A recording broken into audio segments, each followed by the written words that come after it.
Good afternoon, everyone in Arizona and Nevada. I am Steve Harris with Jet Closing, and this is our seventh episode of Keeping It Real in Real Estate. We have Jeremy Crudup, Vince Mazzacco, and Rick Tankersley for our guests on this show. And we're looking forward to what everybody has to say. Once again, I'm Steve Harris with Jet Closing. I'm not going to take up a lot of the oxygen in the room. I just simply want to say one thing about Jet Closing, and that is that we give our realtor partners free mobile notaries anywhere in the country. It comes out of our flat escrow fee. So there's no additional charge. Talked to an agent a couple of weeks ago that said he always has to yell to his current title agency to get a free mobile notary. With Jet Closing, there's no yelling, it's automatically included. And your sellers can side with notarize.com so they don't have to leave their couch either. So Jet Closing, free mobile notaries, and we make it easy to close. And we're going to go on to Vince. Vince, tell us what the market did, and I think you're going to have a lot to talk about. Hey, good afternoon, everybody. Vince Mazzacco. I'm an independent mortgage broker. Rates and fees are the best for the consumers, covering California and Arizona. And to piggyback off of something that Steve just said, for buyers with purchasing a primary residence, I'll be doing a $600 credit towards your appraisal through April 30th. So along with my fees are already lower than most lenders, there's an additional savings for you there. Okay, so let's talk about the market. My goodness. Okay, so generally speaking, the market doesn't like uncertainties. And what's going on over in Ukraine, with Russia's invasion, the market would generally be doing really well and interest rates would be improving. But we've got a situation here where we're just seeing all kinds of inflationary signs. And inflation, I'll keep repeating this, is the arch enemy of bonds, because bonds are a fixed rate of return. So if inflation's at 7 and the bond is paying 4, the investor's losing 3%, right? Because their money's deteriorating because it's just sitting and earning 4% when the inflation is 7. So just today, you can see this just serious decline in price. Remember, as the price of bonds fall, interest rates go up. So we had a couple of, I forget what day, a couple of weeks ago. I should figure that out. When Russia invaded Ukraine, we had some uncertainty. I think that was probably right here. They invaded here. We had some uncertainty in the market. The market rallied for a couple of days, and that was it. The valve shut off, and the price of bonds have been falling ever since. And that's because we're just seeing lots of inflationary pressures. So right now, 77 basis points. I mean, that is just 2 weeks worth of movements. And we're seeing this repeatedly. We saw it back here where we had 100 basis points change in one day. And to give you an idea, that's like a quarter point change in interest rate to a consumer from the morning till the afternoon. So you could quote somebody one rate in the morning, and in the afternoon you quote them something different because the market's getting worse so much faster. And now we're below all of our moving averages. The average price of bonds over 200 days, 100 days, 50 days, 25 days, and the price of bonds just continue to fall. And we just see we continue to break through floors. This red line here was a floor support, and you can see it held pretty good for about a week and a half. It tried breaking a little below it, but could never convincingly stay below it, and then came above it, touched it, bounced, touched it, and now we've convincingly broke below it. The 10-year Treasury note, on the other hand, now remember, I'm going from price of bonds for mortgages to the actual interest rate on the 10-year Treasury note, up 14 basis points in one day. Holy smokes. So we broke through all of our ceilings of resistance with our 50-day moving average, our 25-day moving average. We broke above these, and now came all the way up here to where we at sitting right now, 214. I can make that a little bigger so you guys can see the black box there. So we're all the way up to 2.14. And this is the next ceiling at 216. So I have a feeling we're probably going to make that ceiling. Then hopefully we don't break above it. So let's talk about what's happening, why this is going on, and some other things that are actually kind of good news. So last week, some housing. Let's talk about housing during a recession. All right, so let's go back over time now that we've kind of looked at the current market. Let's go back and let's see what's happened to homes over the past during recessions.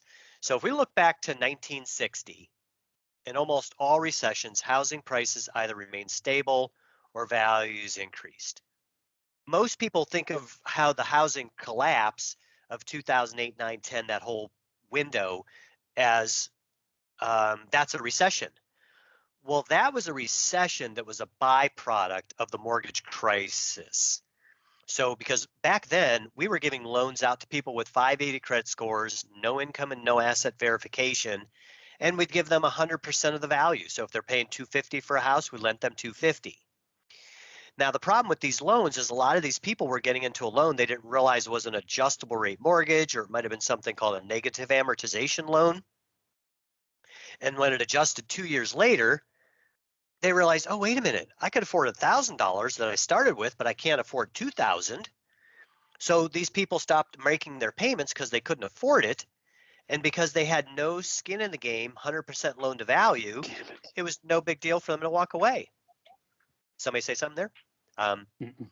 So that recession back in 2008 was a byproduct of the mortgage collapse, and then a recession followed. But generally speaking, housing does pretty good during a recession. So let's take a peek at a chart here. So this is housing through the recessionary periods back to 1960. So that's going back 70 years. No, 60 years. I can't do my math.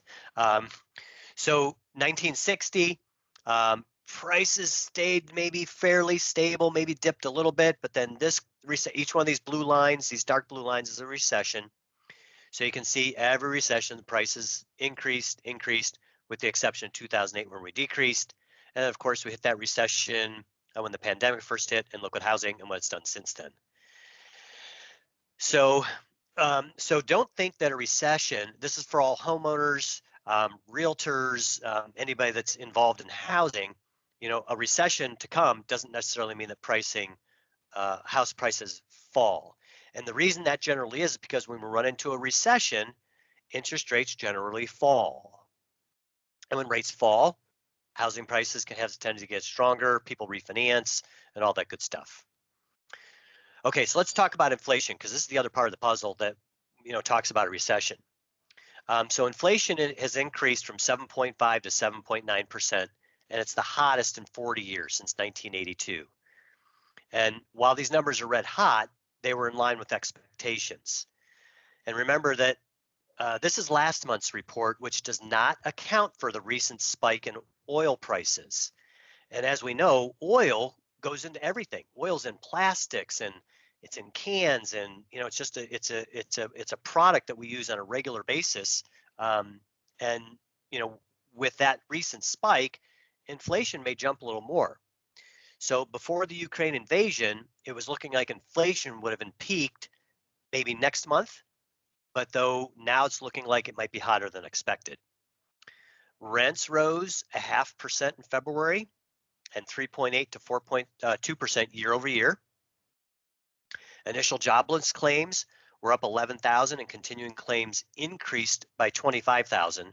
So these claims actually, this is really strong, right? So because we're kind of back to pre-COVID levels when it comes to the labor force, so it remains very tight. So these are actually really good numbers. Listings, so check this one out. Several months, I think when I first started this, we first started this podcast, I talked about the amount of homes that were on the market back in 2012, which was 3.5 million. And today there was, and 2 months ago, there was 980,000 homes, I think, listed on the market for sale nationally. And there's 10 million to 12 million more home buyers. So inventory is down by 3 million from 3.5 to 900. And now look at this, we're down to 729,000. That's down 25% from February of last year. That's a decrease of 48% from the beginning of the pandemic, 2020. So existing home sales, this is an existing home sales report for January, 860 homes for sale. I'm sorry, this one here was a Zillow report. This is the government report, so it'll be interesting to see. It's a record low, but we'll have to see if this comes with Friday's report as well. So this is the Zillow number, and this is the government number. So but either way, it's still down from that 980 that we were just a few months ago.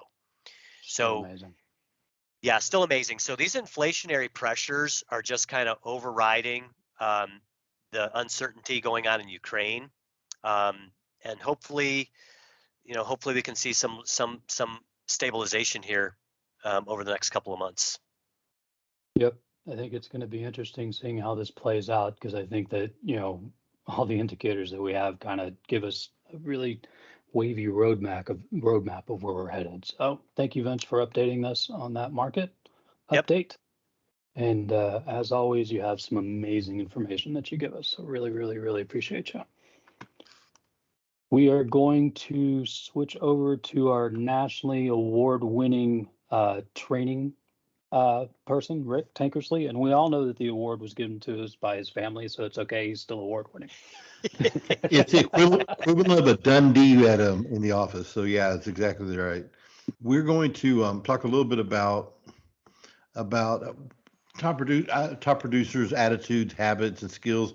The thing is, when we talk about market and like you were saying, Steve, and the ins and outs and ups and downs we're going to see in the market, the challenge to real estate agents is to remain steady. That's what it comes down to. We can't be affected by the market or by the news or because it's going to happen. Crazy stuff is going to happen. Good things are going to happen. Inventory is going to be low. Inventory is going to be down. But we have to remain steady. The top producers know that, and that's one of the things that we're going to talk about. This is a very small excerpt from a class I do called Whatever Top Producer Has. Right? Has stands for habits, attitude, and skill. Habits is I wake up in the morning. I know what I'm wake up early. I know what I'm going to do. I have a schedule. I'm going to prospect. I'm going to go to lunch. I'm going to work on marketing, and then I'll do some other things, hang out with my family, have dinner, and what have you. I know what I'm going to be doing every day. I'm going to do the right things for my business every day, and it becomes a habit. I'm going to do what I don't want to do, even when I don't want to do it. Right? That's kind of the idea. We just do the right things for our business, and that's a whole other class. But the attitude is, hey, we're going to maintain a steady attitude and a positive mindset, because if we don't, then we're always going to be miserable, and we don't want to be miserable. There's a lot of people out there that they tend to love misery, and they commiserate with each other, and they try to find people that they can come and rain on their parade all the time.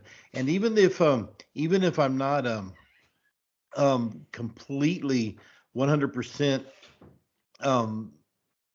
realistic with my positivity, I'm going to be positive anyway. I'm going to be so positive that negative people are going to find it annoying, right? So I'm going to be annoying, and hopefully the negative people will stay away because I'm just too positive. And then the skill is something that you're not really born with. You can't just say, I'm going to wake up this morning and I'm going to have great skills. You can do that you can work on your habits, you can work on your skills and your attitude mentally, but skill comes with practice. And I think these are the things that a lot of agents are missing. First of all, they don't have the habit, they don't have the attitude right, and they definitely don't have the skills. If you're going to play professionally in any sport, you're going to have to practice. What sets us apart from amateurs? The only thing that sets amateurs apart from professionals is that professionals practice, practice, practice, and amateurs are just kind of showing up and doing it for fun. Well, this is where we call ourselves professional real estate people, realtors, or the real estate profession. Then we should be practicing, and that is really what it comes down to. We practice our ability and our tools, and we take our tools and our techniques, and our ability increases. The more we practice, the better we get. And I really want to kind of hone in on practicing disrupting expectations. One of the things that an agent that sets us apart, or the top producers apart from agents, again, is the skill to disrupt expectations. And what I mean by that is, let's say you make a call and you're talking to a client or a prospect, and you say, I'd like to meet with you sometime to talk to you about real estate, and they know what they're going to say every time.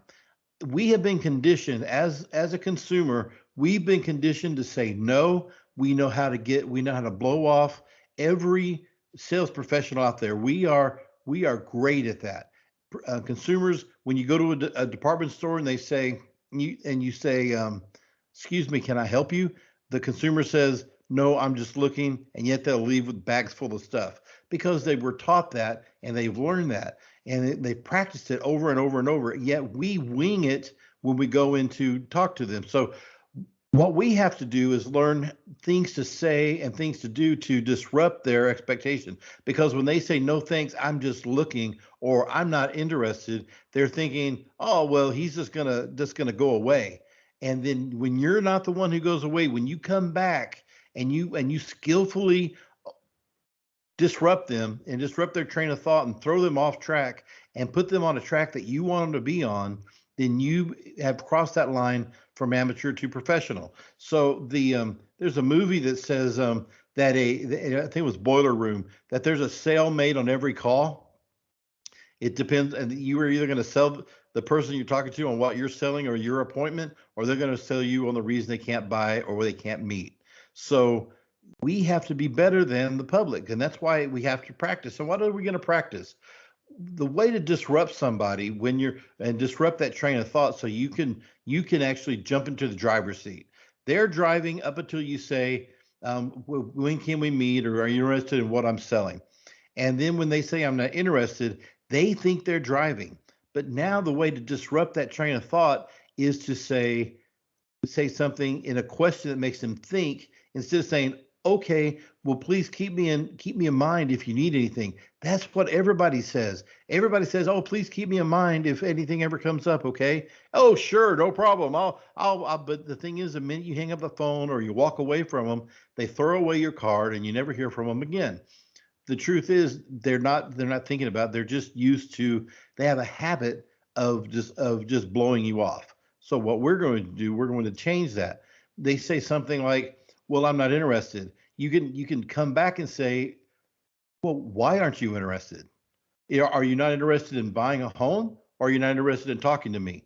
These are weird questions meant to make them think. It takes them off of the track. When someone says, "Well, I'm just not interested." Oh, I understand. So you're not interested in buying, or you're not interested in me? Because, and I watch them and I don't say anything. I just watch the look on their faces. They're like, it's like they went short circuit for a moment, right? Because they're trying to find their way back to the track. But before they can get back on track, I ask them another question. "You're not interested in talking to me?" And then they say, I'm not sure." "Well, you still really need to sell your house, right?" "Well, yeah." And then you say something like, "Well, this is the best time ever to sell a house. When can we meet? We can meet today, or at 5 or at 6." And while they're still trying to get their bearings about them, you close. You ask them for the meeting. You ask them for what you want because you threw them off track. You disrupted their expectation. And now you are in the driver's seat. And that is a skill that you practice, practice, practice. Yeah, I don't care if you practice asking a weird question. When someone says, "Well, I'm not interested." Oh my goodness. Why is your hair on fire? What? What? Because it throws them off track. "Oh, I'm sorry. I wasn't thinking. What I meant to say is this." What? And then one of the best ways, and this is the flow, right?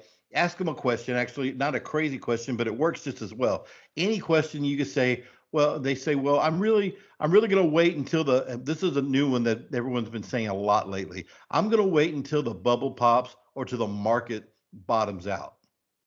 So I asked the question, "What do you mean?" And then they say, "Well, the market's going to bottom out sooner or later, or the bubble's going to pop." What bubble are you talking about? As far as I know, there is no bubble. And then I let them explain to me how the real estate market works because they have no idea. We know because we get these great updates every week, but they have no idea. You ask the question, "Well, why do you think that's going to happen?" I saw it on TikTok." "Oh, I see. I get it. Well, and then you relate an experience." Well, I see that. I know that TikTok is a really reliable source. However, I've had several clients that this has happened to that said they're going to wait until something happens. And the truth is, we don't expect to see a real downturn in the business until 2025. Are you ready to stay in where you're at until 2025?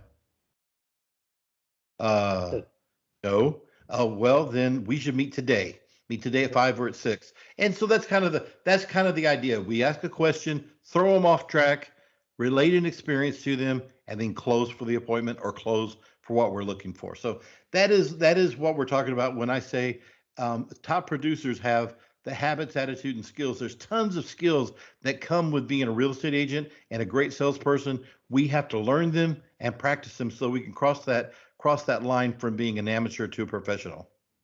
Two major concepts that you're really hitting hitting the nail on the head there, Rick, is, one is disrupt the throwaway objection. Yep, Everybody has throwaway objections, right? I'm not looking, I'm not interested, I'm never selling my house. Whatever it is, it's always a throwaway objection.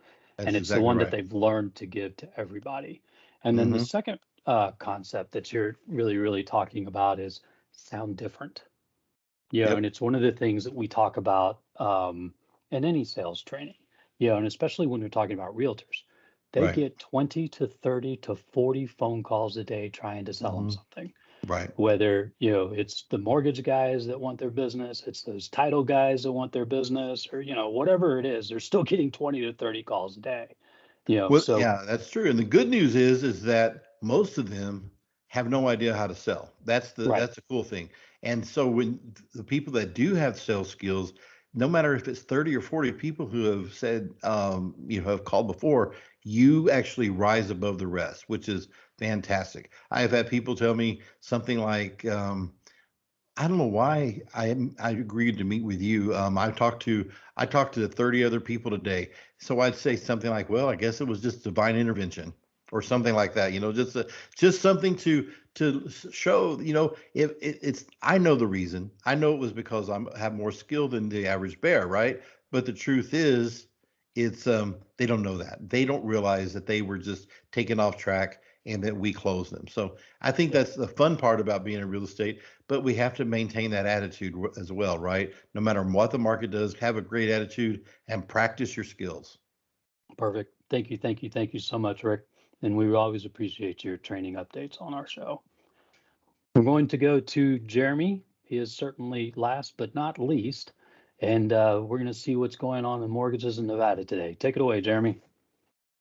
Hey everybody, Jeremy Crudup with Fairway Independent Mortgage. We do things the fair way here, so I'd love to help you out on your next home purchase.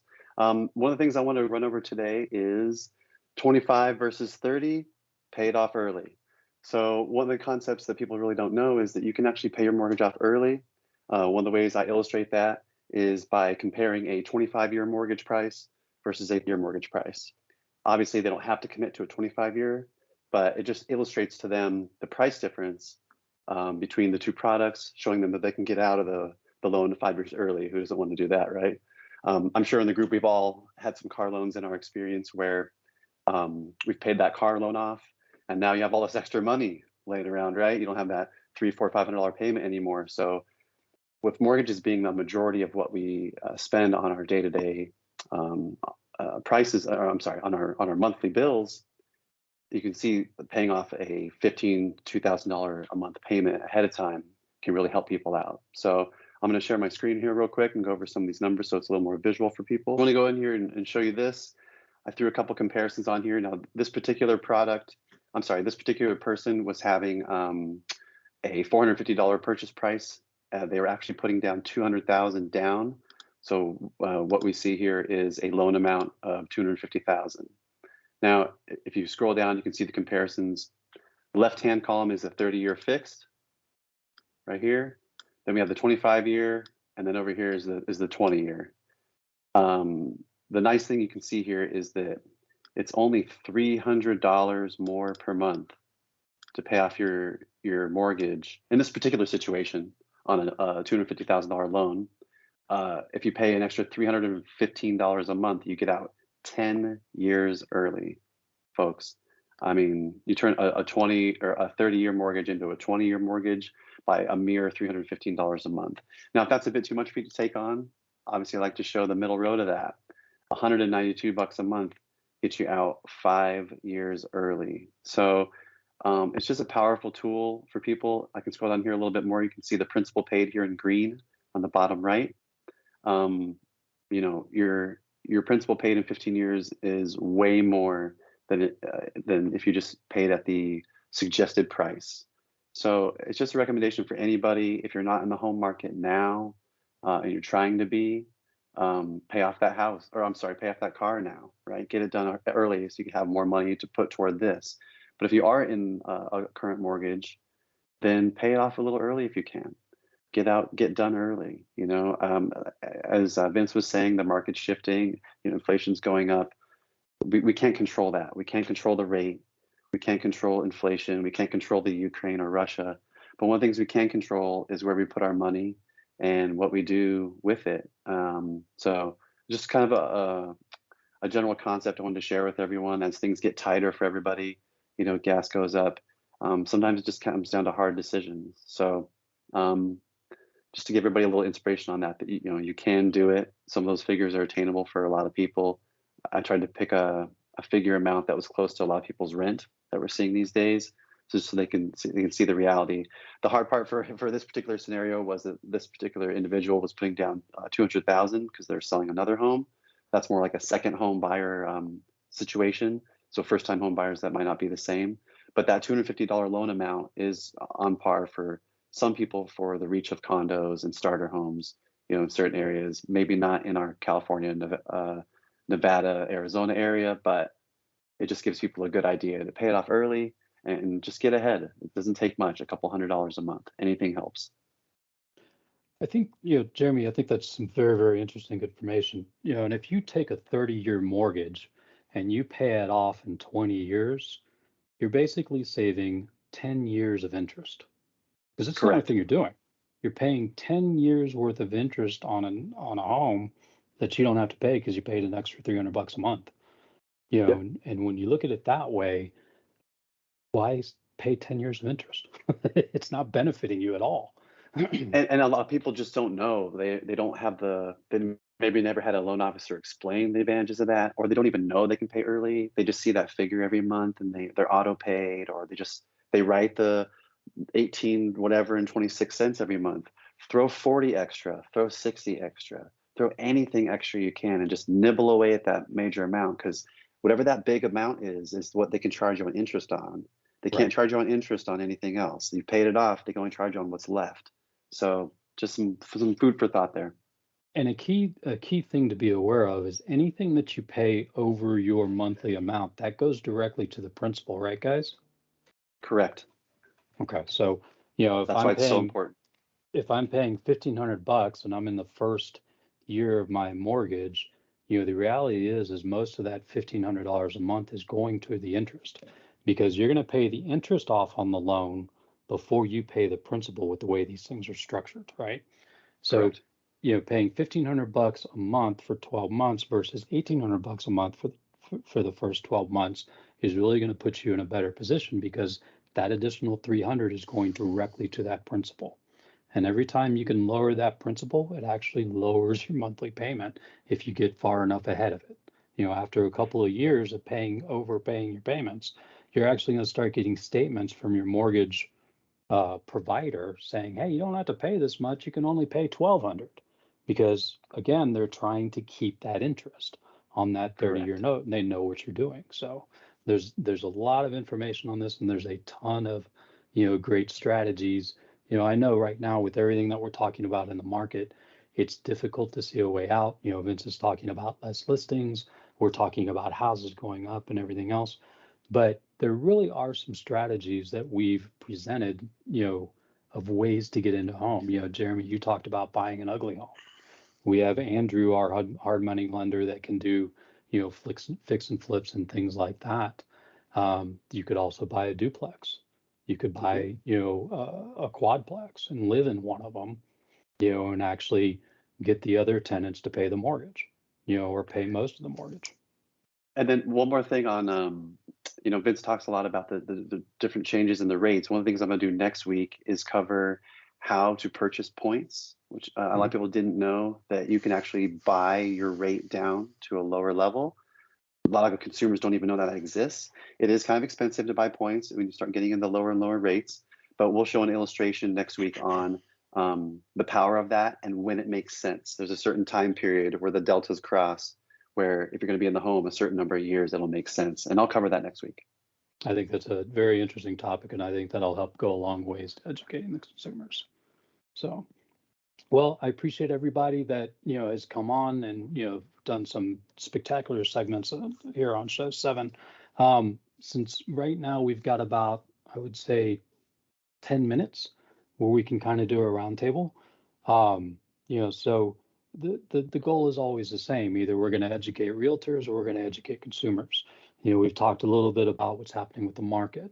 Rick, we've talked a little bit about, realtors really need to structure their day, and almost time block as much as they can to where they can't be interrupted in things that they're working on. Jeremy, we talked about educating the consumers as far as paying more and stop paying 10 years worth of interest, right? But the reality is that the market is so, I don't even know what to call it. I don't want to call it strange, but it's just such a market that I don't think any of us have ever seen anything like what we're going through right now with this market. We haven't. And between the rates, between the inflation, between the lack of houses, between Wall Street buying houses, how do you survive this market? Jeremy, sounds like you got an idea. This came up with a borrower the other day. She was starting to go through some fatigue and she was getting tired of looking at home after home after home. And I came up with the idea like, look, well, maybe start looking for some FSBOs, just for people that don't know, that's for sale by owner. So sometimes these people, they're trying to avoid the listing agent cost, the 6 to 1%, whatever listing agents are getting these days, depending on where you're at.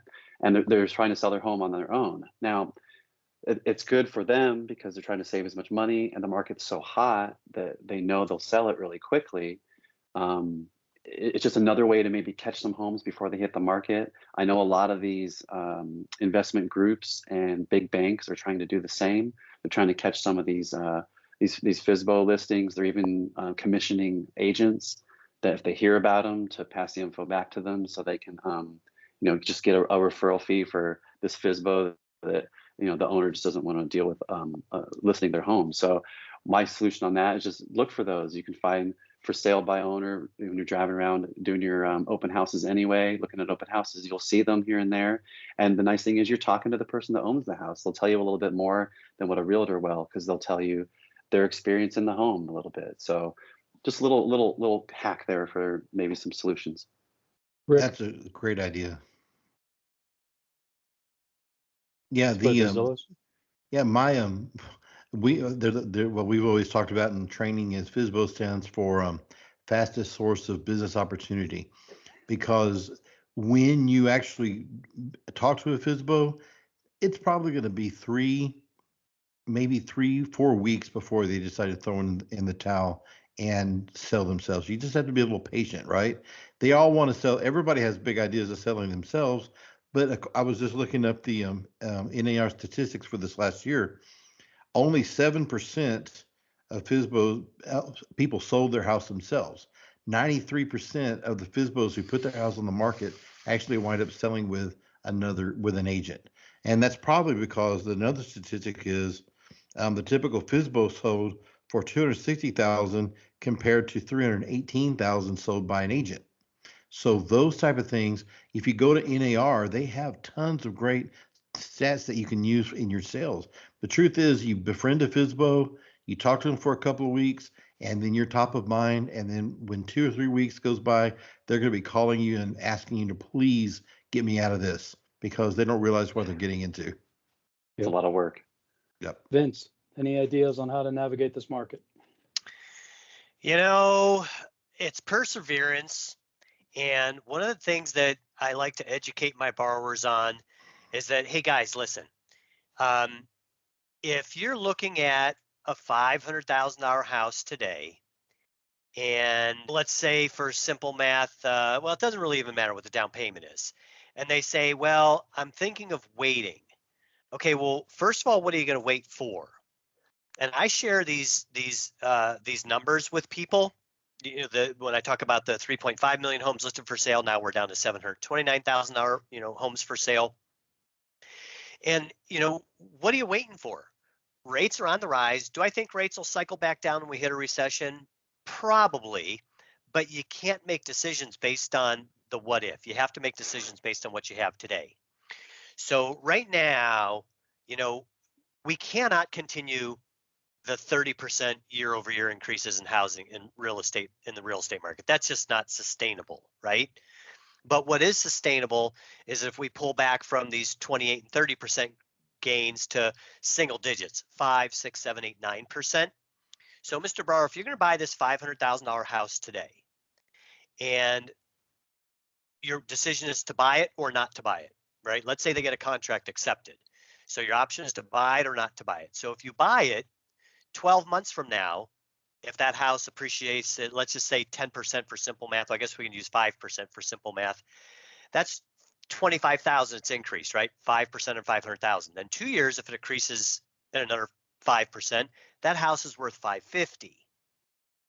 Now the payment that you've been paying for rent is $2,000, and the payment that you have on this house that's 500,000 is $2,500. But a portion of that, $600, $700, $800 of that is going to principal reduction. So you're paying your house down. You have tax gains. So would you rather be paying somebody else's mortgage over that next 12 to 24 months, or would you rather buy your house and paying towards your home? Right now, that's just the foreseeable next 12 to 24 months. So let's say that in 24 months the market pulls back 10%. Your 550 house is worth 500,000. Well, you put money down, so you're still upright in the house, right? You're still not upside down. So I think it's just a matter of educating people and drawing them through this process of, hey, here's the demand. I mean, here in the Valley, we have 2 huge chip manufacturers coming here. One's in the southeast portion of the Valley, 3,500 jobs. The other one's up in the north part of the Valley, 1,500 jobs. Those are good paying jobs that aren't here yet. So what's going to happen to housing prices over the next couple of years when those plants open up?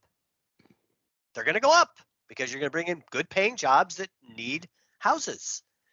And at the moment, we got no more houses to give them. Yep. So I think it's just educating people through this process. I've been doing this for 25 years, so I've seen a few markets. Yep.